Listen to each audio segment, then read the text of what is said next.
Hello everyone, thanks so much for joining. I would like to illustrate the effect of financing decision on return. So what happens if you invest in new assets and how financing, whether raising equity, whether raising debt or whether paying in cash would affect your return. I'm going through an example where you can see quite clearly the difference, and then I talk about dilution as well. So let's get started. Hypothetical company has revenue 100, expenses 70, we ignore taxes, which leads to net income 30. The company at the moment has no debt, so there's no interest payment, which means revenue 100 minus 70 here leads to 30 in net income. On the balance sheet side, quite simple. The company has 30 cash, 20 other assets, long-term assets 50 and equity 100, so it's fully equity financed. Now the company explores and thinks about a new investment in a new asset. So the company wants to financing a new asset, which would be added to long-term assets. So it thinks about investing a new machine or a new production plant. Assumption is the return on this investment would be 30%.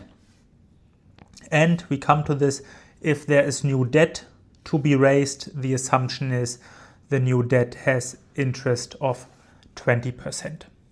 Yeah. So let's go through step by step. Equity financed, what would happen? Cash would remain 30 because there's no change. Other assets would remain 20. I go a bit to the left, 30, 20, and long-term assets, as you have seen here, 50 plus 20 equals 70. And then you have 120 on the equity side. So you have now your new equity is 120 because you are raising additional 20 in equity to finance your 20 in long-term assets, which is part of the 70. Yeah. What would happen on the revenue side? We assume revenue is now 106. The reason is because we invest 20 and the new investment leads to a return on investment. 30% times 20 would be 6. So the new revenue would be 106. Expenses we assume remains 70 as before. Interest is 0. Net income 36. 106 minus 70 is 36. And our equity now has increased to 120 because we have raised additional 20 in equity. Your ROE equals net income over equity, which is in this case 30%. Yeah. Here what you can see, our initial return on equity was also 30% because 30 over 100. 30 over the initial equity amount is 30%. And it remains 30 because the return on investment in the new asset, that's the only thing that has changed, is 30 as well. So we would not call this investment a dilution. This investment would not have a dilutive effect because the return on equity is not lower than before.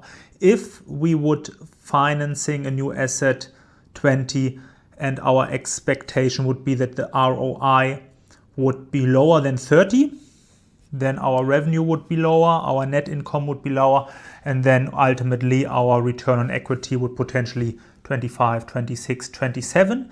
And whenever this is lower than our initial return on equity, we would call it dilution.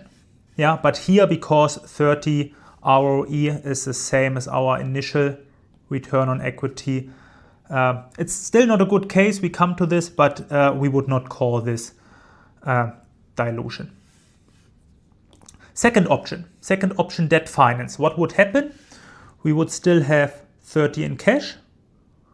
We would still have 20 in other assets. We would still have 50 plus 20 our new investment. Equity would now remain 100, and we would raise debt 20. Yeah, so the balance sheet is balanced. What would happen on our income statement side? We still have revenue 106 as before. We still have expenses 70. Now we have interest payments. We said interest is 20%. 20% of 20 debt is 4.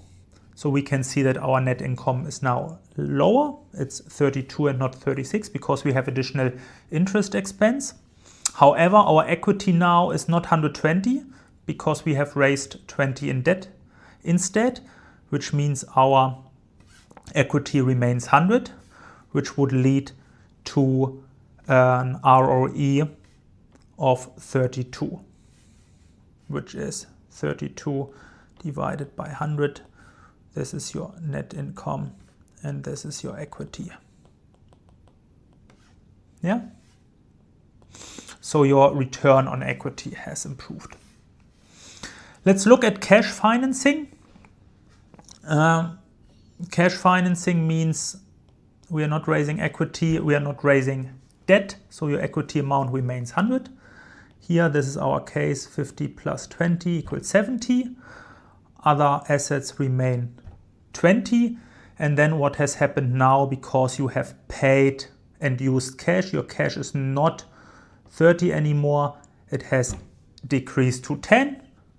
So you have a swap on the asset side.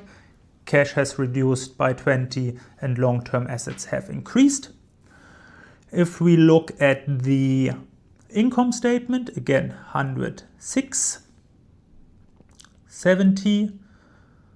You don't have interest payments because you have not raised debt, which means your net income is 36, similar to what you had when you financed with equity.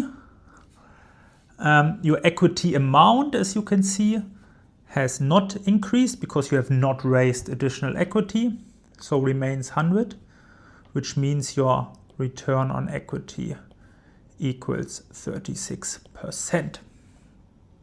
So if you compare the three cases, whenever we talk about equity financing, there is usually a dilution effect, a dilutive effect. That's why shareholders sometimes don't like it, because return on equity or other ratios such as EPS, earnings per share, they may be decreased. Here in this case, we don't have a real dilution effect, but still your ROE has not improved because yes, your net income is not decreased because of interest payments, but your equity has increased. So whatever is available, your net income, whatever has been generated, is now being shared with a larger portion of equity with more shareholders, which means every single shareholder receives less.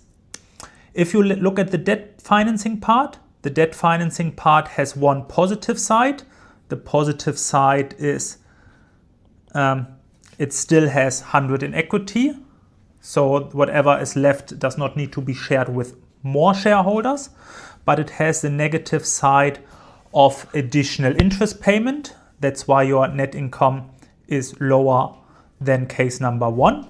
So you have a slight improvement because the equity deduction or not increasing equity overweights the interest payment. So you have a slight improvement of ROE. If we look at the cash financing side, it does not have the negative effect of debt. of interest payments, and it has a positive effect because equity is not increased, which means the cash financing results in the highest ROE. Here, positive, no debt, but negative, your equity side has increased. Yeah, hope you found this example useful. Thank you so much for joining. Talk to you later. Bye.